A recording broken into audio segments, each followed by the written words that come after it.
আপনারা এরই মধ্যে জানেন যে লন্ডনে জনাব তারেক রহমান এবং জনাব ডক্টর মোহাম্মদ ইউনূস তাদের মধ্যে একটি বৈঠক হয়েছে এবং সেই বৈঠকের বেশ কিছু কথাবার্তাও মিশ্রিত সত্য মিথ্যার সংমিশ্রণে বিভিন্ন খবরও আপনারা জেনেছেন।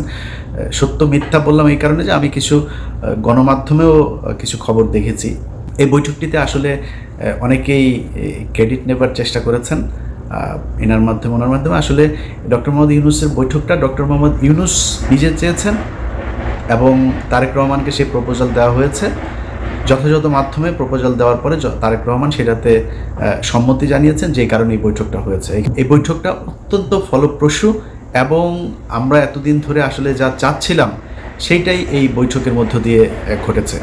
এর মধ্যে একটা জিনিস হয়েছে সেটা হচ্ছে যে নির্বাচনের যে তারিখ ডক্টর মোহাম্মদ ইউনূস গেল কয়েকদিন আগে বলেছিলেন যে এপ্রিলে নির্বাচন হবে, সেই জায়গা থেকে সরকার সরে এসেছেন এবং যেটা হয়েছেন সেটা হচ্ছে ফেব্রুয়ারির, আমি যদি নাকি একদম ডেট বলতে বলেন তাহলে ফেব্রুয়ারির 12 তারিখে আমাদের পরবর্তী নির্বাচন হবে।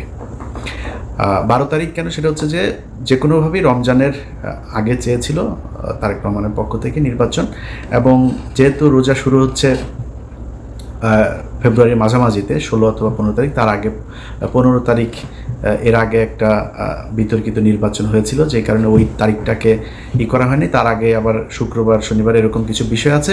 তো 12 তারিখ সম্ভাব্য তারিখ এখন পর্যন্ত আমার কাছে থাকা যে তথ্য সেটা। এই বৈঠক করানোতে কারোর ক্রেডিট না থাকলেও বৈঠকটা যে ভালোভাবে হয়েছে এটার কিছু ক্রেডিট কিছু মানুষের আছে। সেটা হচ্ছে কিছু মানুষকে এই বৈঠকে না রাখাটাই হচ্ছে সেই ক্রেডিট।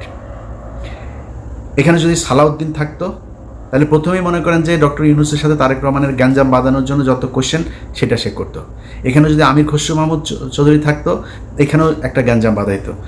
যেখানে আপনার বৈঠকটা হওয়ার কথা ছিল একটা মিটিং রুমে, কিন্তু ডক্টর মোহাম্মদ ইউনূস সেই রুমে করেন নাই। তিনি বলেছেন যে আমি ওনাকে আমার সুইটের ভেতরে নিয়েই তারপরে আমরা কথা বলবো। খুবই আন্তরিকতা দেখিয়েছেন, একদম নিজের রুমে নিয়ে তারপরে সেখানে তারা কথা বলেছেন। এবং এর আগের কিছু জিনিস আপনারা এরই মধ্যে জেনেছেন যে তারেক রহমান বেগম খালেদা জিয়ার সালাম পৌঁছে দিয়েছেন, দুজনের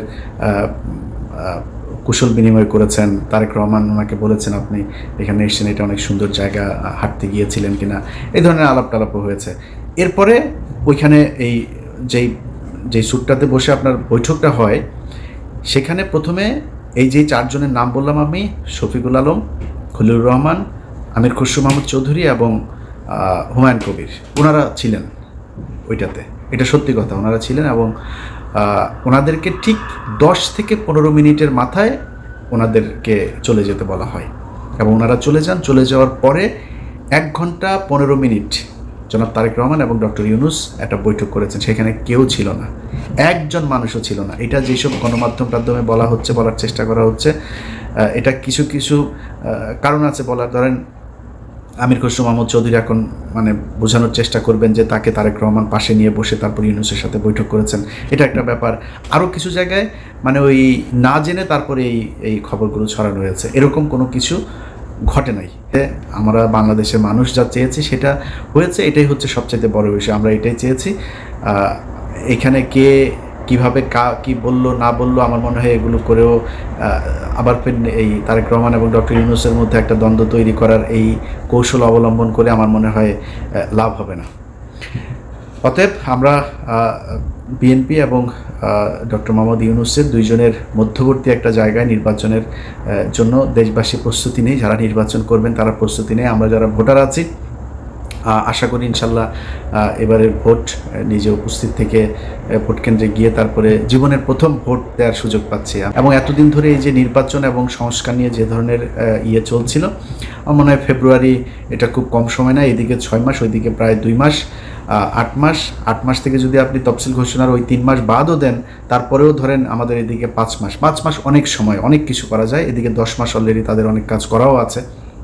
সো এই যে 10 মাস আর 5 মাস 15 মাসের মধ্যে যে কাজগুলো প্রয়োজন, এবং আমি এখনও আমার খুবই এটা চাওয়া থাকবে বর্তমান সরকারের কাছে যে নির্বাচনটা কিভাবে হবে, 5 বছর পরের সরকার কিভাবে আবার ক্ষমতা হস্তান্তর করবে, কাদের কাছে করবে, সেটা কি দলীয় সরকার থাকবে নাকি আগের মতো তত্ত্বাবধায়ক সরকার আসবে, তত্ত্বাবধায়ক বা এরকম আলাদা কোনো সরকার ব্যবস্থা হইলে সেটা কি ব্যবস্থা হবে, এরকম একটা একদম সুনির্দিষ্ট সবার সম্মতিতে সবার ঐক্যমত্যের ভিত্তিতে একটা নিয়ম যেন করে নিয়ে যায়। আমি ওই অনেক মানুষই নির্বাচনের কথা বললো গালাগালি করে, আবার সংস্কারের কথা বললো কিছু মানুষ গালাগালি করে। ভাই আমি মাঝামাঝি আছি, আমি চাই একটা সংস্কার হোক এই জায়গায়, তবে নির্বাচনটা ফেব্রুয়ারিতে হোক সেটাও আমি চাই।